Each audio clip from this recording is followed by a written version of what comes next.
Welcome in, Warchant.com. It's the off season, and that means it's time for Hot Topics, our second hot topic in a series of 4 or 5 that we'll do for you. By the way, I'm Jeff, that's Ira, and Corey, you guys know that. Will be on who's going to win, ultimately, the recruiting battles within the state. Of course, it's a talent-rich state, and the successes of all 3 of these coaches, the big 3, if you will, between Willie Taggart, Dan Mullen, and Mark Richt, will depend on who wins these recruiting battles in the state. And so I'll start with you, Ira. I guess we could look at a 4 to 5 year span. Who do you like to be more often than not victorious in the battle for recruits in the state of Florida? I mean, I think if you look at where we are right now, I think Mark Richt has a head start. Probably Willie Taggart's catching up quickly after coming in December. Mark Richt really, since he got the job at Miami, has really just kind of started to lock down South Florida, do a much better job than his predecessor, certainly Al Golden, did in that area. So I think Willie Taggart's been closing that gap, though. I think just this past week, earlier in the summer, Florida State jumped ahead of Miami in the recruiting rankings. They've had a nice little surge here at the end of June. So I think Florida State, Willie Taggart's flexing his muscle. And as it goes, I think that's going to continue to happen just because of, A, his personality, B, that coaching staff. They've got a lot of guys in South Florida and around the state of Florida who have a lot of experience. David Kelly, Telly Lockett, these guys, Dante Pimpleton, have recruited in this state for years. So I think that's going to help. The one I'd be concerned about if you're a Florida fan is Dan Mullen and just whether or not he can. Is there so much momentum with Mark Richt and Willie Taggart? Can Dan Mullen kind of create his niche? I don't know. I think Taggart may end up being the guy.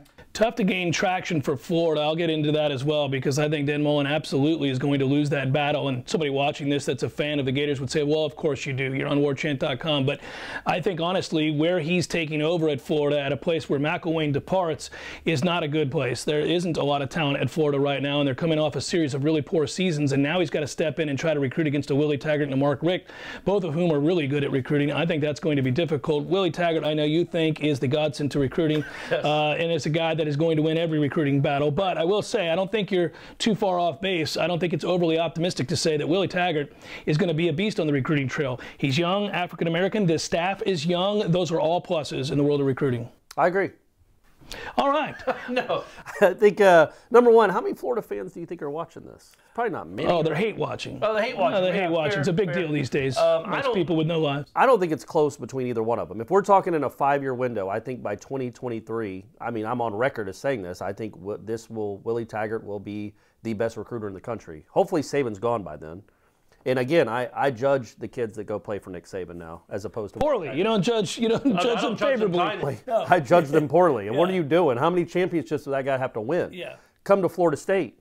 Try to make some history at Florida State. That would be my recruiting pitch. But no, I think like Ira said, his personality.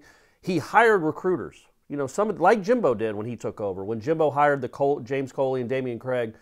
He hired guys that he knew could get it done on the recruiting trail. Willie Taggart's done that, plus Willie Taggart himself is a dynamic recruiter, not just a good recruiter, a dynamic recruiter.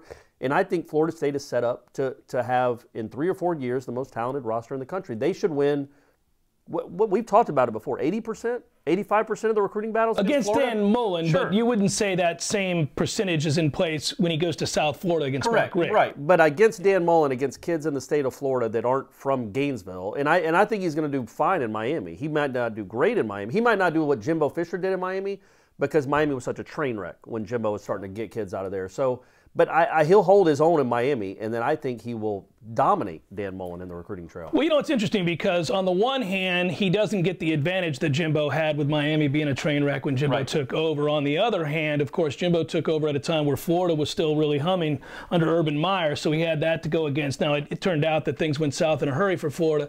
In this situation, it's really reversed. South, like they've been bad for a while, Yeah, Jeff. Should be noted that Florida's been awful for some time now and consistently loses to Florida State. And I think that if you go back and look at this now, it's reversed in that Willie takes over at a time when Florida is, as we mentioned, down. Did we mention Florida's down?